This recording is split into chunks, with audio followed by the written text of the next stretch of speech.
Hey everyone, and welcome to the Spencer Lodge podcast. As I promised you to try and bring some mega guests onto the show, I've got one for you today. But before we start, cue the music and let's get started.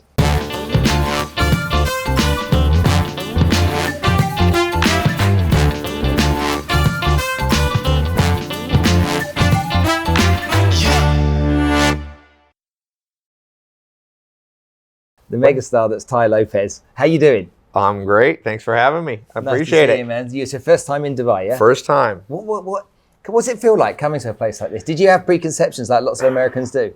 No, but when I was flying over, I was looking. I like the architecture.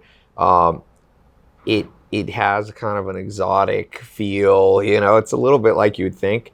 But no, it's been all good so far. And you're only here kind of in and out with Success Resources for the day. I'm here 4 or 5 days, yeah. Okay, so you get a chance to 4 or 5 days. I'm going to go to the Risotto family office meeting. Oh, yeah, I conference heard about that as well, yeah. Grant was telling me earlier. So I find out that was here at the same time. I said, great. You talked recently, or I watched some content recently where you were talking to Tom Bilyeu, about talking to people under the age of 25, because after they get to 25 years old, it's hard for them to learn. It's hard to teach an old dog new tricks. Yeah, absolutely. It really, really resonated with me. Okay. Because I'm a sales guy, really. If Right. you peel it all back, I'm just a sales guy, and I find it really frustrating because the salespeople need to learn how to be better, and I want to teach them. The youngsters are thirsty. The people that get a bit older, they're thirsty, but the application for the older people is way tougher. You know, the results I get from young people. So when you said it was like, should I just talk to the youngsters? Well, I'll tell you this. So here's the thing. There's an interesting new study that came out. Founders, so Mark Zuckerberg is famous for a decade ago saying young people are just smarter than old people. So he is focused on building a team that's young. Of course, not everybody liked that message because not everybody. So the truth is, it just came out in this new study. You can Google it. It's all over the place. Founders of businesses who start a business over 50 in general have a better success rate than people who are start at 18. So I would say don't give up on any demographic, group. Yeah. But you have to teach and completely differently. So under 25, the brain's still malleable. There's still a lot of elasticity there. Obviously, there's brain elasticity until the day you die. My grandma's 101, but I will tell you, she doesn't learn as well at 101 as she learned at 11. To learn a new language, they say a child under 2 years old can learn an infinite amount of languages that you speak to them. It can learn 40 languages. Nobody who starts learning Chinese at 75 is ever going to sound fluent, really. Agreed. So what I would say, what I do, because in my company, I really believe, and I'm not saying this just to sound cliche, there's a power and a diversity of genders, ethnicities, worldviews, ages. And so, but I put older people sometimes on different projects. I found that older people, for example, basically whatever you are by about 40, ain't much going to change. But what you can do is activate what's already there. Okay. And a little bit minimize what's annoying. When somebody's 18, you can actually eradicate what's annoying. And you can't do that. And you marry somebody, you're both 50 years old, whatever you married, prepare to be with for the rest of your life. If they have a lot of anxiety, they're going to probably have a lot of, if they're, annoying to be around, you married somebody annoying. But it's really, the IQ test is one of the most famous IQ tests that most people take. It's called the Stanford Binet test. It's named after this guy, Alfred Binet, who studied intelligence quotient. Obviously, some of it's been disproven, but he found at age 14 is when your IQ peaked. And recent studies have backed that up over and over. Your raw IQ peaks at 14. For example, your ability, the crowd likes this podcast here. At age 14, you're quick on your feet. Your recall is the fastest. They do a test where you basically show somebody a whole bunch of numbers for 10 seconds and your recall is best at around 14.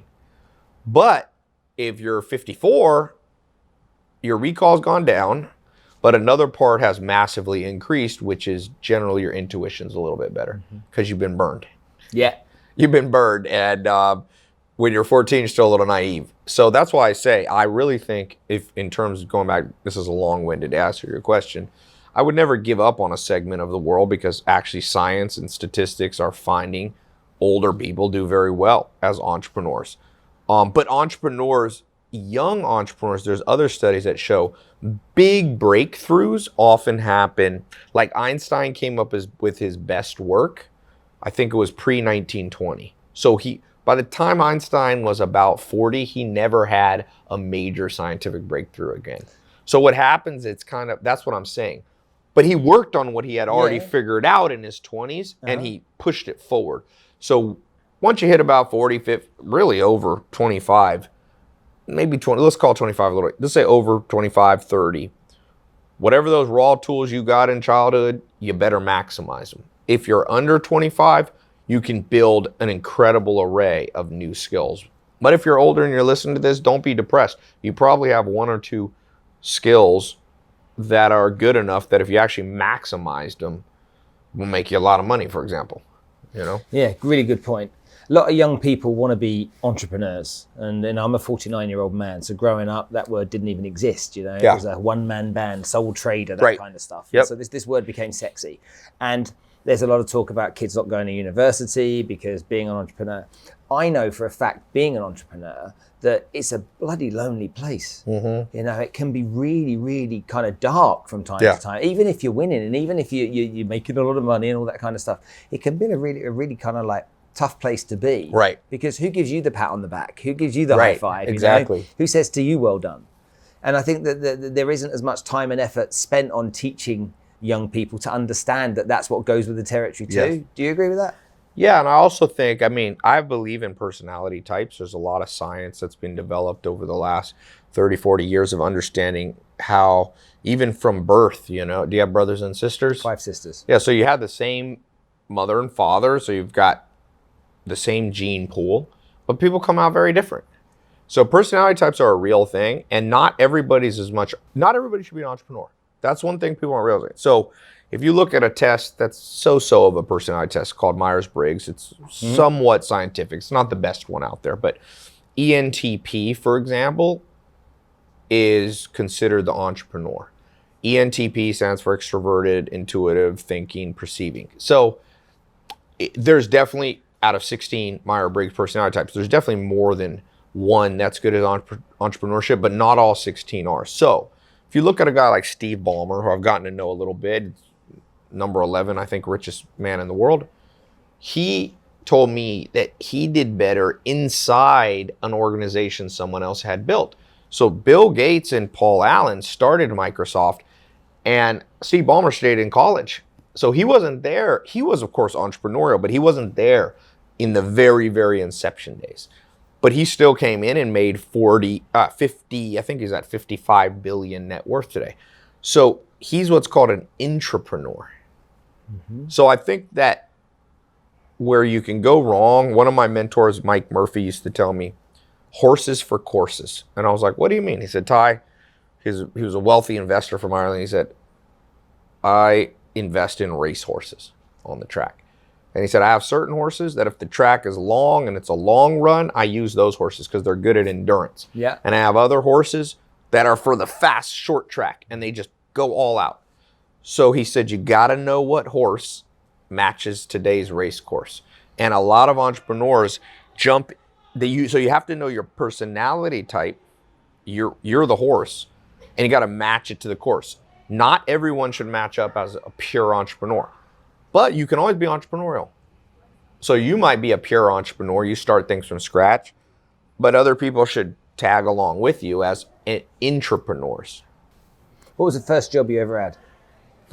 First job I ever had, I tried to sell. I remember I was like 6 years old, and my mom was a single mom. We didn't have much money, and I was like, I'm going to make money. And we had cherry tomatoes in the backyard, and I took them and I tried to sell them. I remember I had them in bags for 25 cents. Nobody bought it except one neighbor felt bad and bought one bag from me. And the next day, this is when I first learned about psychology.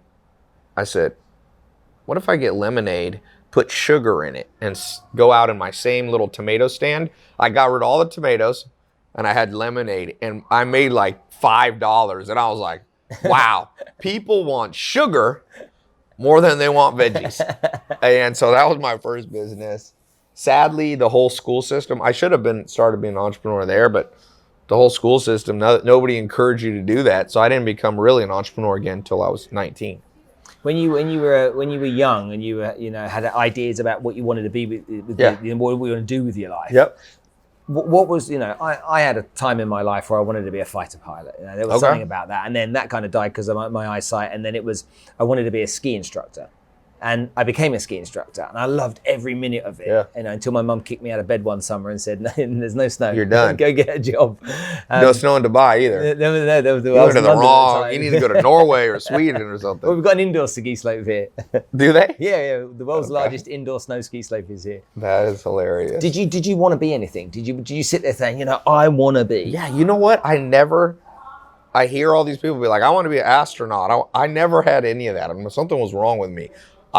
What I would do that was, so I don't think I was special in that way, but I always would get hyper focused on one thing. So I would study and read every book there was a time I was focused on Native American history, and then I was focused on the mafia, and then I was focused on bodybuilding. So I was more of a so just so into one thing at a time. Yeah. 3 years I would just focus on one thing, So, but I never remember ever saying, but I'll tell you why.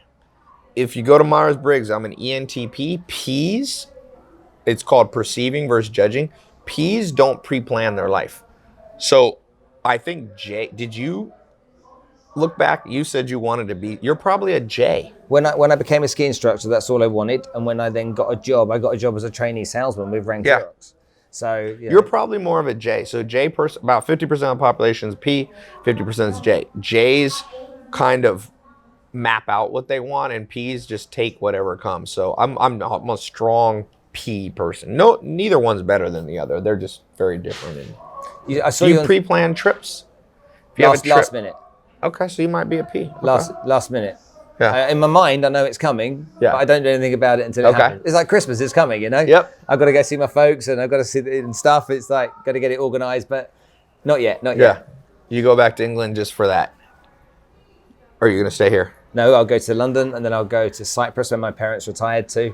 And so, you got a global family. I like it. It's nice. I grew up living overseas. My dad worked for the oil industries, and so I lived in West Africa as a kid. Okay. And then went from West Africa in Nigeria.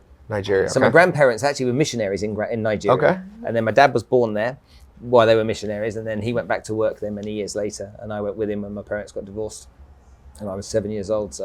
And then when I then got a chance to go to work, people offered me jobs overseas, and I'm like, hell yeah, no drama for me. Whereas my buddies were like, what are you leaving London for? Yeah. And I'm like, Hong Kong sounds good to me. So have you lived in Hong Kong too? Hong Kong, Thailand, Malaysia. What's your top 3 favorite places? In terms of, people say, where would you go back to live? Yes. Brazil. I lived in Sao Paulo. Tudo bem. Tudo jóia. What'd you like about Brazil? Brazil had a great energy. Were you single then? No, I was married. Okay. And a lot of times guys are like, I'm going to Brazil. I like exotic.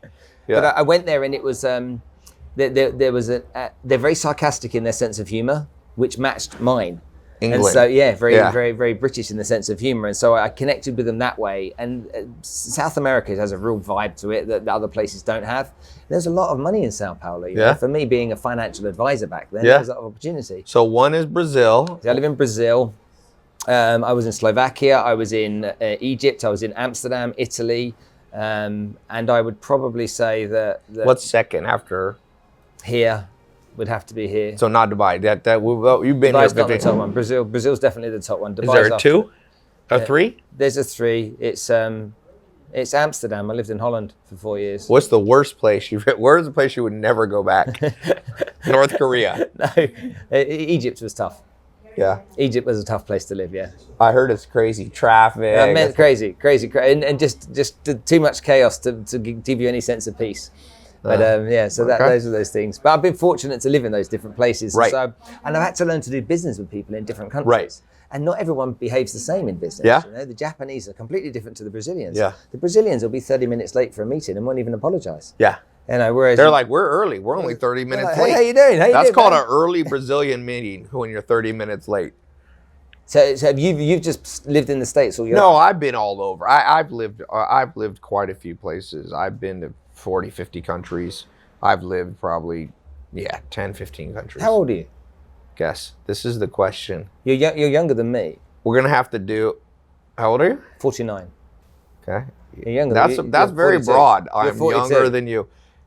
You Googled me, but my No, I age didn't. my age online is wrong. So that is not how old I am. So you're not 42. This is a mystery. I'm going to tell you this. You dye your hair. The first person who gets this, what should I give away, Adrian? A smart card. A smart, something we don't want. Here's so the you don't tell anyone your car. age? You know, it started out as, it's like turned into a huge game on the internet. And I'm like, I'm going to let this game. There's like thousands of guesses.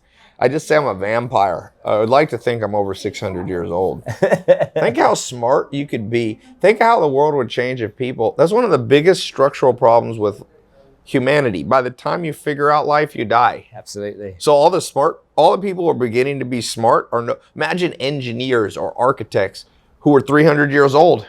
Imagine a heart surgeon that was 500 years old. They're like, I've done 50,000 surgeries. They wouldn't mess up at all. I just had LASIK on my eyes. And the guy who did it he did LASIK for LeBron. So I was like, all right, my eyes aren't as valuable. Yeah, but he pioneered LASIK surgery. And I was going, I want to work with this guy. But he's still only been doing it for 20 years. There's one of the best sayings of a philosopher of all time. I think it might have been Plato or Socrates, said, art is long, but life is short. This is the conundrum of life, is that the art of figuring out, the art of a good life takes a long time to figure out. Yeah. And then you die. So you're like, I figured it out. My grandma's 101 and she knows a lot of stuff. And then it's like, she goes, I don't think I'll be here to, put it all in practice. If the greatest business plan that any of you could have come up with, if you come up with this, I will invest in you. You will be the wealthiest person in the world. Call the company the Fountain of Youth. Ponce de Leon. If you come up with anything that literally reverses aging, I'm not talking about from the vanity part where you look better. Okay. I'm talking about it from the point of humanity moving forward. You need people who know how to do stuff. And one of the problems in the world is we're not so wise. So we're like, the cycle continues. We make the same mistake that somebody else could have told us not to make. We burn our hand at the fire and somebody could have just said, don't stick your hand in there. I've already done it. Yeah. And so it's kind of like Buddhism. I'm not a Buddhist, but there's like a cycle of pain that people go through. And a great part of that is we don't live long enough. But I will tell you, until they figure out how to make us live forever, your best bet is listen very closely to people who have been there, because like Warren Buffett says, humans only learn from mistake, but there's no rule they have to be our own. And that's kind of the premise of, like, people ask me, like, what does Tai Lopez brand stand for? I guess if I had to sum it up, I would say, the pursuit of the good life, health, wealth, love, happiness, all four things, by shortening the learning curve from learning from smart people, wise people who have gone before you. What can I say after that? I think we have to wrap it up here because you're being told to go. But I've been pulled. I'm too boring. So they got a cane. They're pulling my neck off here. The Gong Show has gonged me. I really appreciate you taking the time to talk to us.